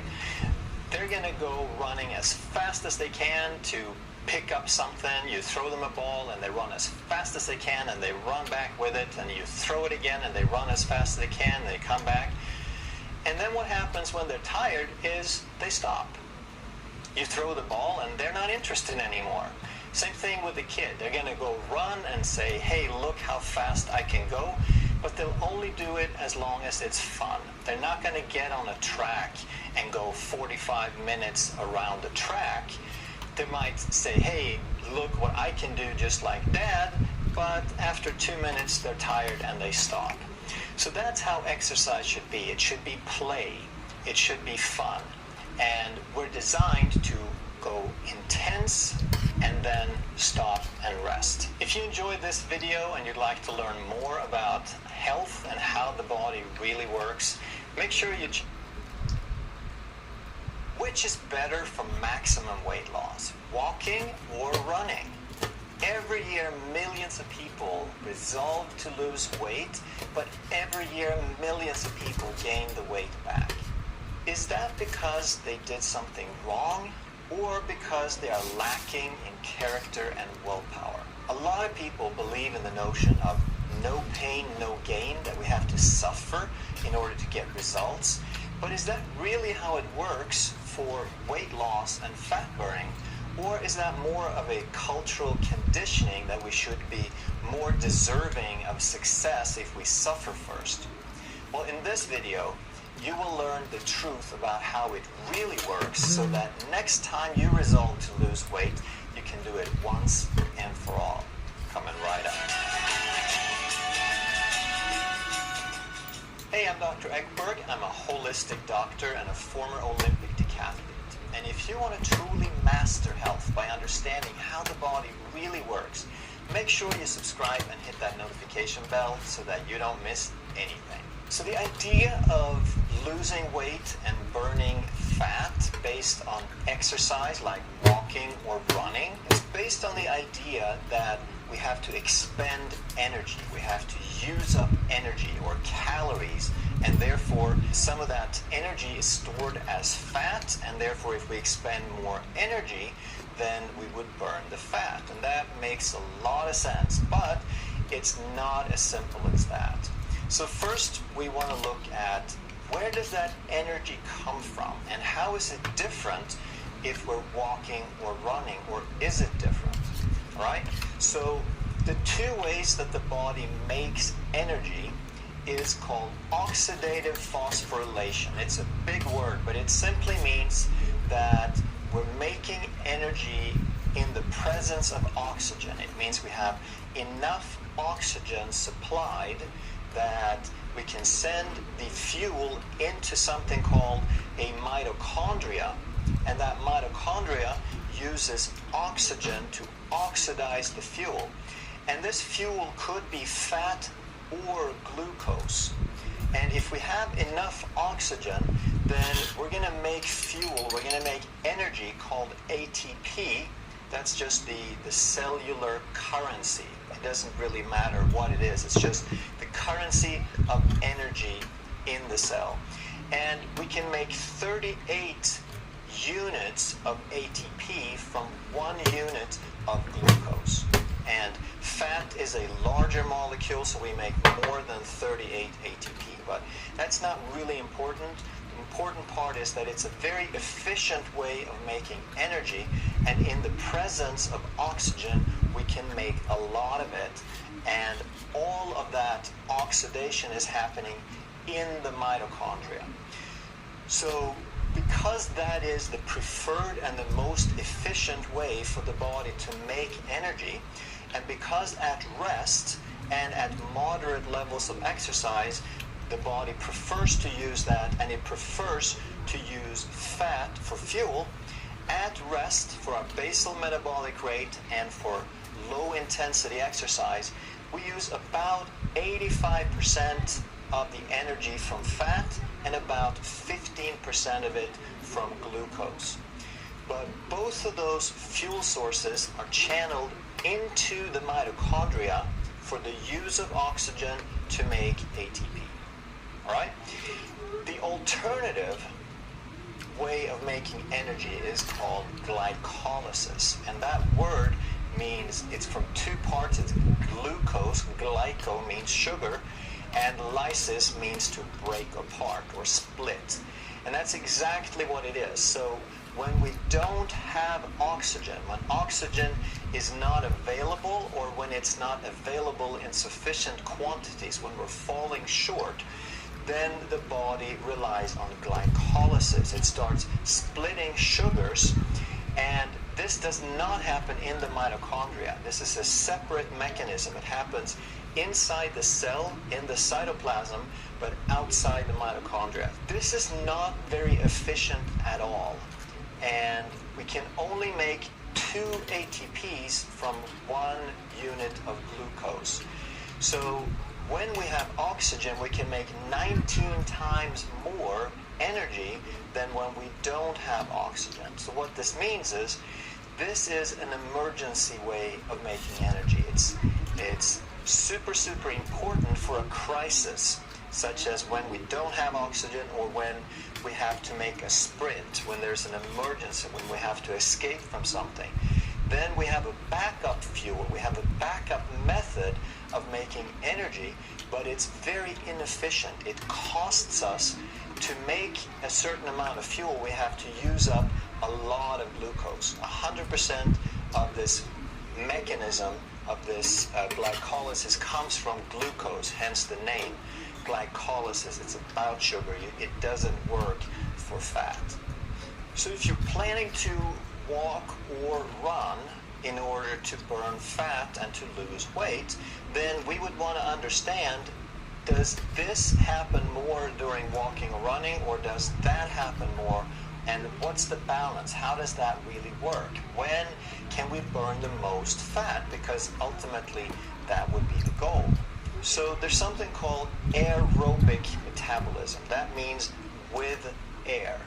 And we're going to assume that when you're walking, that you're walking at an intensity where you're basically below 120 beats per minute of heart rate. Because at that heart rate, for most people, you're going to be breathing normally. You're not going to be huffing and puffing excessively. You're going to be breathing in and out in deep breaths, but at a steady rate, and you're not going to be huffing and puffing.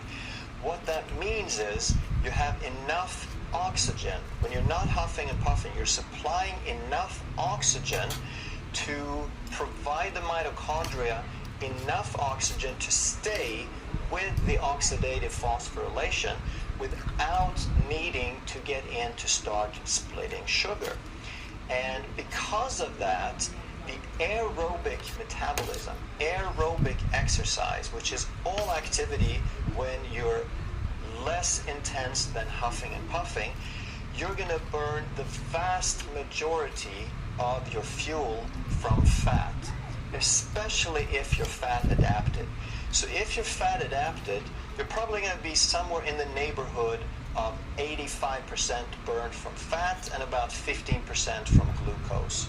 But this is not glycolysis. This glucose is still going into the mitochondria for oxidation. As you increase your intensity, then that percentage, the glucose percentage, is going to go up just a little bit, but not a whole lot, because this is still mostly with oxygen. But as you cross over, as you cross into anaerobic and you start huffing and puffing, now there is no longer enough oxygen to provide the mitochondria with enough substrate with enough oxygen to maintain this phosphorylation, this oxidative phosphorylation. So we can't rely on this exclusively anymore. So on top of this, the body will start breaking down glucose. It will start with glycolysis. It will start splitting sugar molecules. And again, because this is very inefficient, we're going to start using up a lot of carbohydrate rather quickly. So nothing is ever 0 or 100% in the body. There's always a mix of different pathways and different activities. But we can say for sure that if you're fat adapted and you're doing aerobic, you are in the vast majority of fuel provided from fat. But as you start huffing and puffing, now the glucose becomes dominant. So the intensity is going to determine how dominant it becomes, but pretty much as soon as you're huffing and puffing, you're going to be using more glucose, more carbohydrate than fat. So right here we want to start thinking that a lot of people think that, oh, well, you know, it's just about calories, that no pain, no gain. If I burn more calories, if I run faster, then I burn more fat. But that's not how it works, because you can't burn more fat than you can provide oxygen for. The only way to burn fat is with oxygen. So you can only burn fat up to the aerobic threshold. Then you can't do it. That mechanism kicks, it doesn't kick out, but it can't increase anymore. We have to add this on top of it. Okay? So then the question is, what happens after that? What are the other effects that we need to understand? Well, one thing we want to keep in mind is how long can you keep this up for, right? Because you're wanting to burn energy, you're wanting to burn that fat, and if you can keep something up for hours, like you can go for a walk for hours, you can do a leisurely bike ride for hours, you could do some easy rollerblading for hours if you're fit and capable and skilled to do that. But if you're running and huffing and puffing, you can't really keep that up very long. Depending on how fit you are and how fast you go, maybe 20 to 45 minutes if you do it on a regular basis. We're not talking about doing a marathon every day. So if you can go a whole lot longer, then you can burn a whole lot more fat. Again, if you do this, you're going to burn some more calories, but the calories won't be coming from fat because the oxygen sets the limit. So another thing that happens when we go from aerobic, which is a rather leisurely state, into anaerobic, which is a more high-stress state, is we change the perception of the body. We go from a peaceful to an emergency state. We're kicking in an emergency metabolic system, the reserve pathway. So now we're going to start using up glycogen and glucose rather quickly. So think of glucose and glycogen as this little reservoir right here. So some of this can be stored in the muscles for direct use by the muscles, but the glycogen in the muscles cannot come back out of the muscles. It can't re-enter circulation. It can't go back into the liver and become blood sugar for the rest of the body. So when we start using up glucose, it's not just the muscles, but the whole body starts sensing the need for more glucose. And when the body needs more glucose, then other than the muscles, which makes the fuel for the muscles, the only other reserve we have is the liver. And the liver can only store about 400 calories of glycogen, about 100 grams. That's not very much at all. And it doesn't want to blow all that glycogen all at once.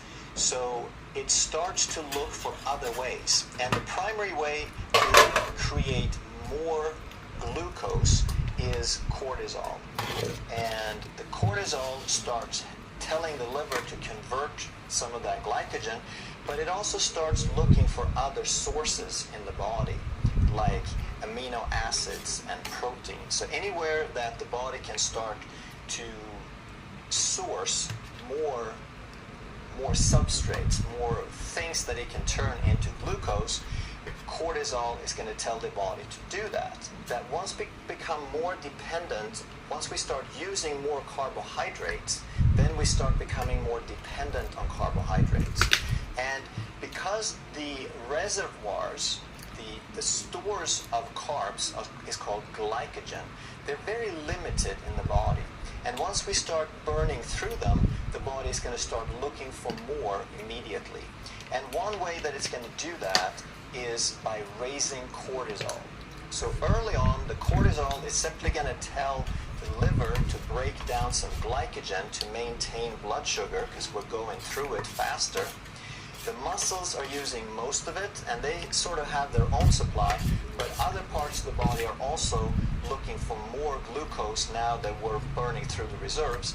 So the liver has to break down glycogen to raise blood sugar to supply the body.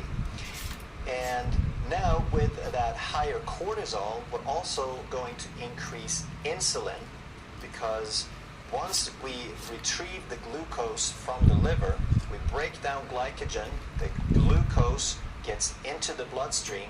Now we need insulin to get it back from the bloodstream and into the cells that need it.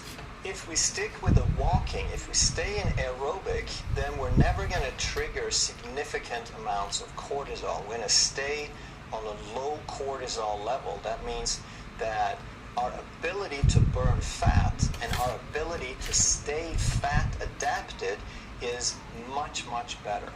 Right? So if we eat a low-carb diet and we teach the body to start burning fat, we're much more likely to stay in that fat-adapted state if we don't go in and start burning that emergency fuel. Whereas if we start burning the emergency fuel, now we increase the tendency for carb dependence. So think of this as this little spike here is the little reservoir for glycogen. That's how carbohydrates are stored. Whereas this orange area is our fat reserves. So first of all, we have a whole lot more fat reserves, and that's why we gain weight, and that's what we're trying to get into. That's what we're trying to burn away. And if we're fat adapted, now we have good access to that. The doors are open. Whereas if we're carb dependent, then we're going to burn through this little carb reserve, and then we're going to look for other carbs. We're never really going to get significantly or predominantly into using the fat for fuel. So we'll burn through the carbs, and then because of the cortisol, because we stay carb dependent, now we burned up the stores, we're going to get hungry again, right? We're going to get cravings, because the body says, hey, you know, this is an emergency. We used up the carbs, and we're probably going to need more in the future, so let's make sure that we fill up, so we keep this topped off for the next time an emergency comes around.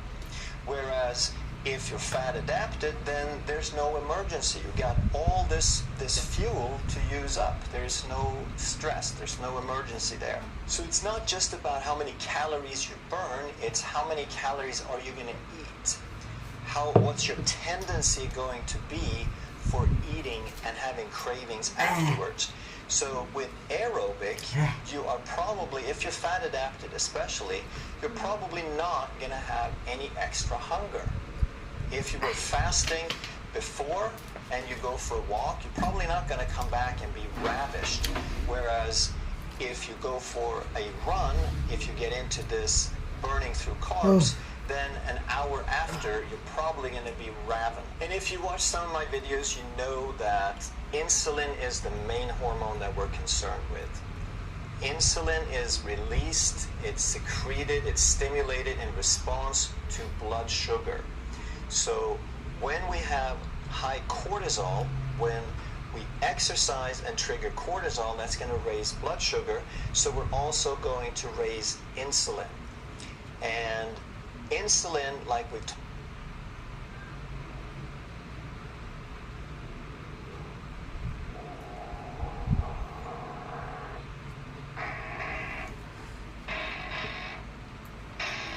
get what I need. Every single day I'm heading off to my dream, and I get everything that I damn well please. I don't give a damn if you all listening to me, cause I'm running. I'm the only one that really want it. I'm the only one that's really trying to understand honest. Everything I promise, cause I want it bad enough that I'ma make it as an artist. And I know I'm not the smartest, and I know I'm not the largest, but I promise you that I'ma be the one that work the hardest, cause I promise you that I'm just getting started. And I promise you that my skills are getting sharper, so I'ma get charted. Can't be guarded, nah, I'm the one to get retarded. Get the party started, yeah, get the party started. Yeah, so let me get up on it. Yeah, bitch, you got me fucked up. I don't know what's up. Pour that shit in my cup. We about to turn up. Crank this shit up so loud. Sounds like we're sold out in front of a whole crowd. We just control now. Don't take this shit too personally. Everybody got a different version of me. Everybody gotta be learning from me. Everybody wanna be working with me, and I feel like there's uncertainty and urgency. No matter what you wanna be, but honestly, what you can whatever you wanna be.